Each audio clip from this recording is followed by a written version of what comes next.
Bryce Green, very popular guest here on the mother of all talk shows, keeps a sharp eye on American politics, but also on international affairs. And I'm glad he joins me now to discuss both. Bryce, thank you for joining us. If we could start with the domestic, if you like, there seems to be a state of rebellion amongst Donald Trump's base over his decision to pretend that the Epstein affair never actually happened after all. How do you calibrate how Donald Trump is now going to handle this whole affair? He seems to have doubled down, reposing his confidence in the Attorney General, in the Director of the FBI. Is that line going to be able to hold? Well, I have no doubt that it's going to hold. In fact, I'm surprised that many of Trump's supporters actually expected much out of Trump in the way of bringing to light the secrets in which he himself is implicated. It's no surprise that the Trump administration is willing to rug pull its supporters. I mean, they did it with the crypto scam, stealing from the people who supported him the most.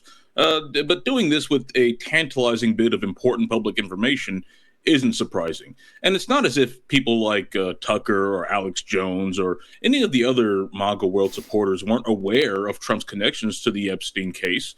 I mean, Epstein himself called Trump one of his best friends. And Trump is implicated in many of Epstein's crimes. All of this is public information. So the idea that they expected Donald Trump to implicate himself, to implicate one of his close friends, is pretty preposterous. If we recall, Epstein was arrested under Trump, and he died under Trump. Why would we think now that Donald Trump would be some sort of crusader against the very milieu from which he springs? And this isn't the first time he's done this either. During his first administration, there was all of this talk about how he was going to release the JFK files. Well, after a talk with Mike Pompeo of the CIA, he refused to do that. Now, about 8 years later, the situation is different, and some of those files are getting released. But the idea that there's some sort of incentive for this president to speak truth any more than he already has is completely bonkers to me. Well, one of the reasons for thinking he might do so was that he said he would do so, and Patel said he would do so, and Bondi said she would do so, and Vance said he would do so, and Donald Trump Jr.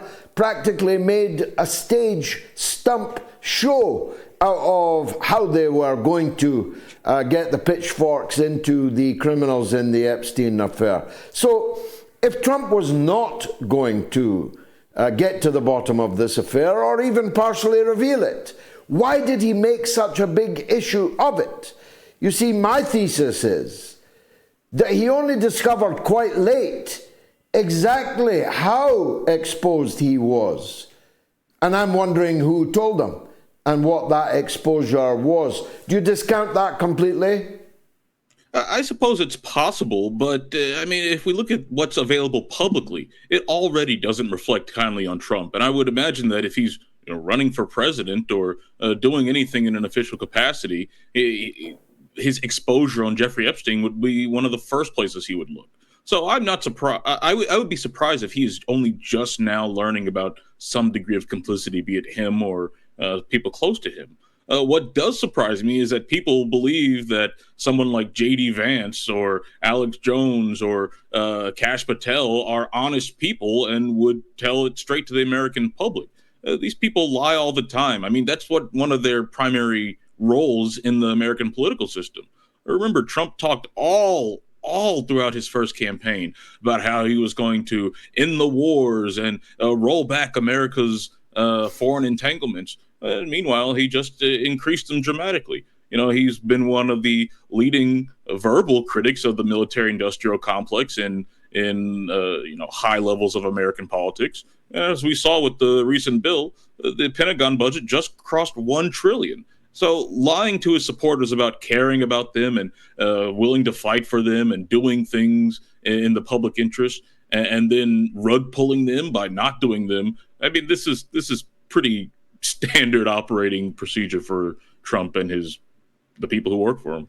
God save us. Let's turn to those wars then, Bryce, because he's got an important announcement to make about Russia tomorrow, he says. What do you think it is? I really don't know. I was surprised to see this because there's been a lot of changes in the way that the Trump administration is talking about Russia.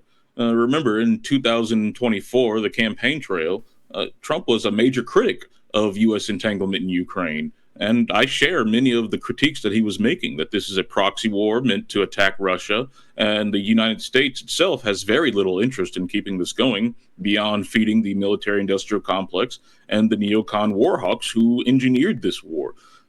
Trump was saying that on the campaign trail, but as we've seen, he didn't mean much of that regardless. To the extent that he was trying to cool things down with Russia, that was only a ploy so that he could then go after China and then maybe go after Russia a little bit after that. I mean, he was explicit about this policy. But after Russia seemed to catch on, the Trump strategy just seemed to be to do exactly what Joe Biden was doing. There was brief halting of weapons, and then they continued to flow. There was, that famous disagreement with Zelensky in the Oval Office that really seemed to me more rhetorical than anything, because the weapons continued to flow. The U.S. support is still there. There aren't as many Ukrainians to throw into the meat grinder, but that doesn't seem to matter to Washington. What has changed is that the Trump administration has started moving this conflict over to the European partners.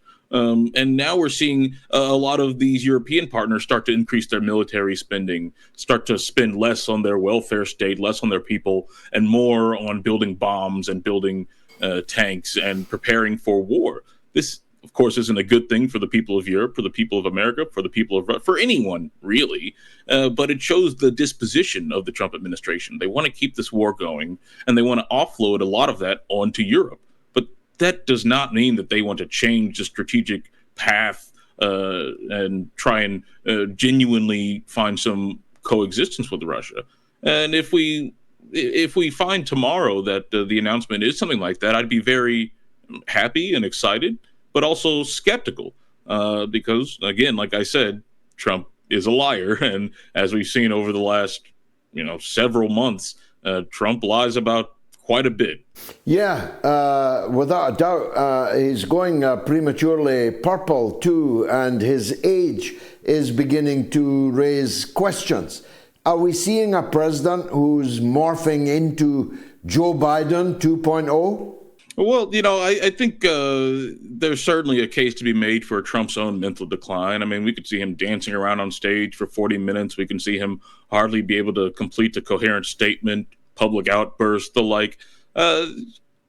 Comparing it to Joe Biden might be a little bit different. There seems to be a little bit more energy there and a little bit more enthusiasm, but the logic and reason might not be there. Certainly what's not there is the interest in the American people. Both Joe Biden and Donald Trump are content with watching the American people suffer while sending weapons abroad for imperialist ambitions, be it weapons to Israel to continue the genocide, be it weapons against Iran to strike their nuclear facilities, be it weapons to Ukraine so they can fight this doomed war, or if it's weapons to Taiwan to try and provoke China into doing something that could drag the U.S. into a bigger war. Neither one of these guys have our interests at heart. And, even though you're not American, they don't have your interests at heart either, George. No, of course, they have a very powerful influence on the rest of us around the world, in the Western world at least. So we have a legitimate interest in critiquing the performance of the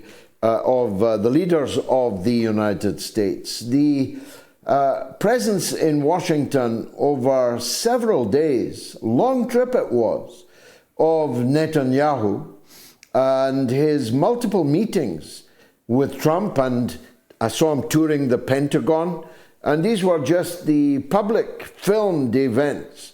It left me thinking, what was that visit by Netanyahu really all about? Some say they were in a kind of wrestling match over how the Gaza catastrophe, Holocaust, genocide can be brought to an end. Others say They were hammering out the details of how they're going to hammer out the remaining Palestinians. What's your take on it? I think those are one and the same. The Netanyahu government has made it clear for quite some time that their ideal situation is completely depopulating the Gaza Strip.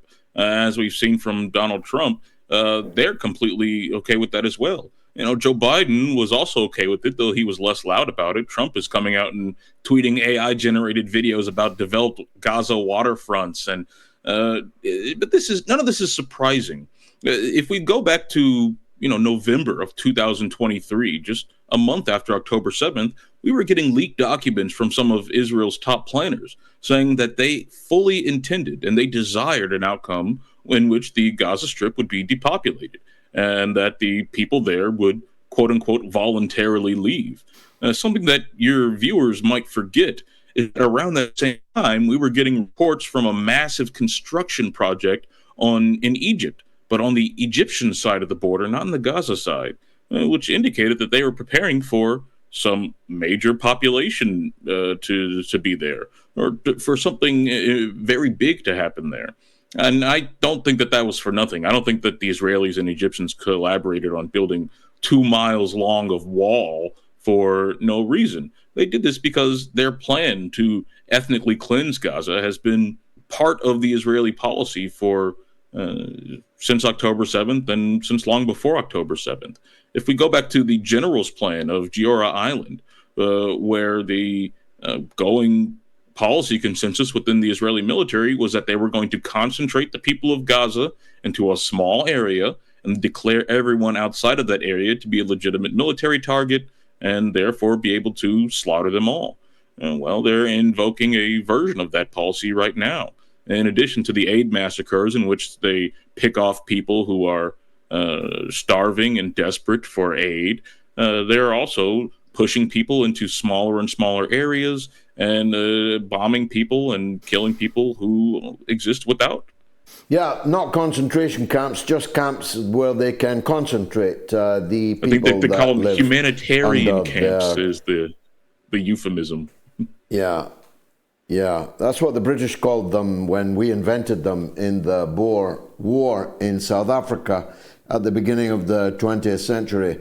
Only time for one last area then to take your expertise now that we have you here, Bryce. Iran.